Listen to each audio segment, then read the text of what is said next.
ક્રિસ્મસમાં વાલા ભાઈઓ અને બહેનો, આપણે સંગતના આધારને જોઈ રહ્યા છે. અને આજે ફિલિપી 2 અધ્યાય 1-2 વચનમાંથી પાઉલ વિશ્વાસીઓને જે સમજાવે છે કે ખ્રિસ્તી સંગત માત્ર એક સાથે ભેગા થવાનું નામ નથી, પરંતુ ખ્રિસ્તમાં એક મન, એક પ્રેમ અને એક હૃદયથી જીવન જીવવાની વાત એમાં કરવામાં આવી છે. જો તમે મુખ્ય વાત જુઓ તો ખ્રિસ્તમાં પ્રોત્સાહન આપવામાં આવે છે કે એકબીજાને વિશ્વાસમાં કે જેમ મજબૂત કરો, પ્રેમથી આશ્વાસન આપવાની, એટલે પ્રેમ દ્વારા એકબીજાને સાંત્વન અને સહારો આપવાનો છે.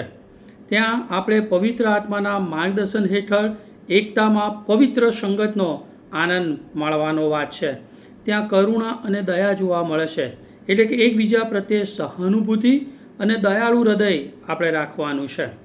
એક મન અને એક પ્રેમ એટલે મતભેદો કરતાં ખ્રિસ્તના મનને પ્રાધાન્ય આપી એકતાને જાળવી રાખવી છે. યુનિટી એ બહુ જરૂરી બની રહે છે.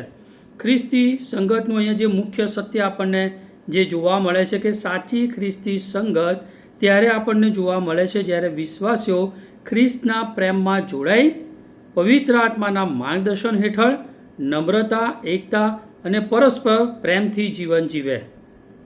માટે મિત્રો, આ 2 કલમનું જો આપણે વ્યવહારિક લાગુકરણ ખ્રિસ્તી સંગતમાં કરવું હોય તો ચર્ચમાં એટલે કે મંડળીમાં વિવાદ કરતાં આપણે યુનિટી અથવા એકતાને પ્રાધાન્ય આપવું જોઈએ.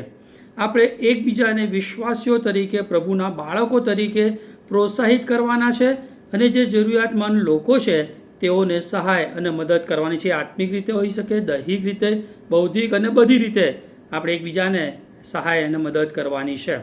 પોતાના હિત કરતાં મંડળીના જે વિશ્વાસી ભાઈ બહેનો છે એમને આપણે પ્રથમ સ્થાન આપવાની જરૂર છે. એટલે કે દરેક વિશ્વાસીમાં હૃદયમાં, જીવનમાં પ્રેમ, કરુણા અને નમ્રતા હોવી એ જરૂરી છે. પ્રભુ કરે કે આવી મંડળીની આપણી ખ્રિસ્તી સંગત હોય કે જેથી એનો આનંદ આપણે માણી શકીએ અને બીજાઓને પણ આપણે મદદરૂપ કરી શકીએ, પ્રોત્સાહન કરી શકીએ અને આવી ખ્રિસ્તી સંગત દ્વારા પ્રભુનો મહિમા થાય. પ્રભુ આ વચન સમજવાને આપણી મદદ કરે. આમેન.